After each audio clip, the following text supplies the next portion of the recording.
Greetings, friends. It's Denise again with Denise's Dancing Paintbrush, and today I've got another children's book illustration.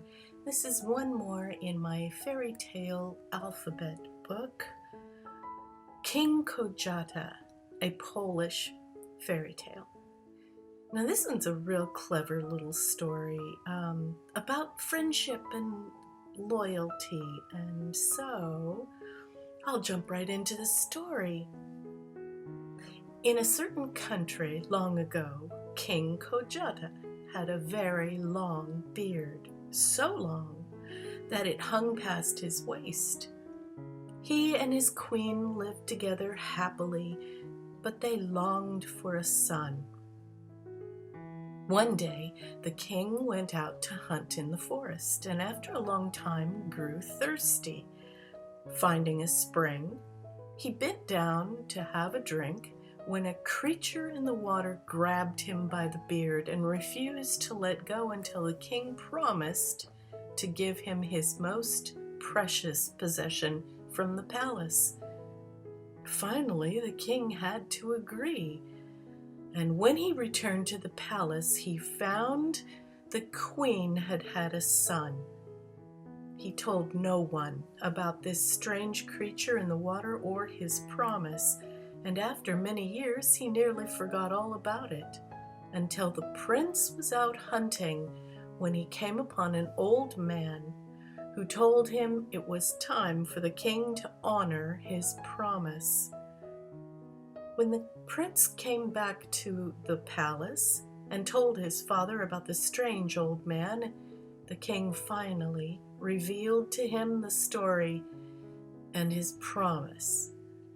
And so the prince decided that he must pay the promised debt and keep his father's promise for him.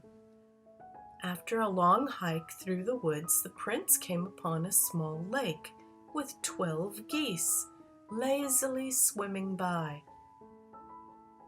On the shore were 12 dresses, and so the prince took one and hid behind some bushes. When the birds came ashore, they changed into magical, beautiful girls and then dressed themselves, all except for the 12th goose. When the prince came out of hiding and showed the goose that he had her dress, she begged him to give it back. She said she would reward him if he did, and so he returned her dress to her. She changed into a beautiful girl. She told the prince that she was the youngest daughter of the creature that lived in the water who had made the bargain with his father. She said that he was the king of the lake, and when the prince reached her father, he was to approach him on his knees without any fear. When he came to the creature, he was afraid because the creature was very fearsome and howled terribly. But he showed no fear and came toward him on his knees, just as the girl had told him. When he had nearly reached the creature, the girl's father laughed and said it was a good thing that he hadn't been frightened. And so to pay the debt of his father, the creature told the prince that he would have to perform several tasks. The next morning, the king of the lake ordered the prince to build him a marble palace in a single day. Well, this was going to be impossible. But the young girl came to him in disguise as a bee and told him she would do it for him. The next day, the king found that the palace had been built. The king of the lake was very surprised, but pleased. And then he ordered the prince to pick out his youngest daughter from her 12 sisters. And the girl had told him earlier that she would be the goose with a ladybug on her shoulder. When all the geese came out, he knew exactly which one was the youngest daughter. On the third day, The king of the lake ordered the prince to make him a pair of boots. The prince didn't know how to accomplish this task, as he was no shoemaker, and so that evening the youngest daughter came to him and suggested that they run away together. She brought food and made it look like the bed was slept in, and so they left. The next day, their flight was discovered, and the king's servants were ordered after them. The youngest daughter changed herself into a river and changed the prince into a bridge. So when the servants crossed the bridge, they couldn't find any tracks to follow, and so they returned to the king. But he told them that the river and the bridge were the runaways and sent those servants back out again. This time, the maiden had turned herself and the prince into a dense forest, and the servants became helplessly lost. When they returned to the king, he decided to go after them himself. This time, the maiden had changed herself into a church and the prince into a priest. When the king came by, he demanded to know if the priest had seen the prince and his daughter. So he told the king that they had passed and sent their greetings. Finally, the king of the lake gave up looking and turned back. And so the girl and the prince returned to the palace of his father, the king, and later they were married. I thought it was a very charming story.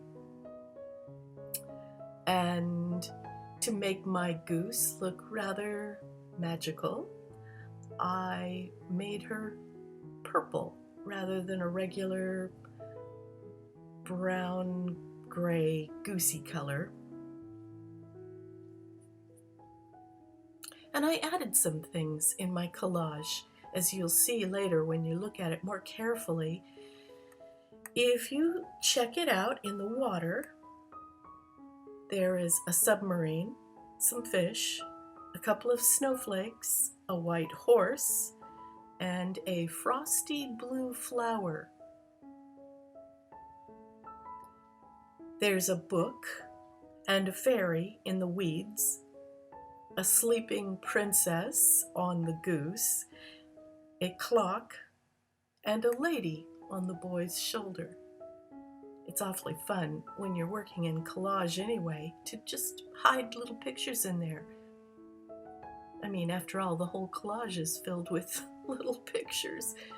These are all made from cut and torn pieces from magazines, from old wall calendars, from circulars and catalogs, anything that I can find that has a lovely, heavyweight, glossy, colorful paper.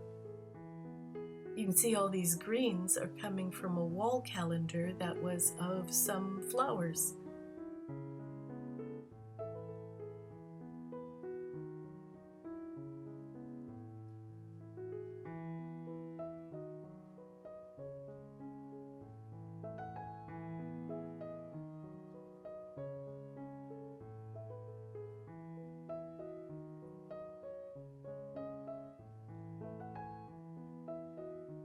You can see I cut his little ascot out of the petals of a purple flower from that same wall calendar that I'm using the greens from.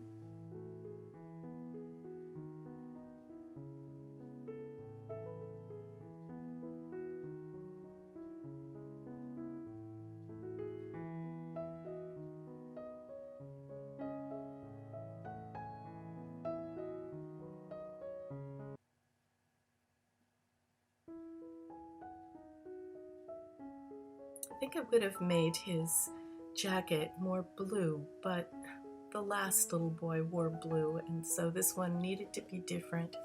So here is my final collage. You can see there to the left is the little fairy in the weeds. You can see up there on the shoulder of the boy, there's a woman, or, well, basically a girl with very dark hair. And so, there's my finished collage ready for the book.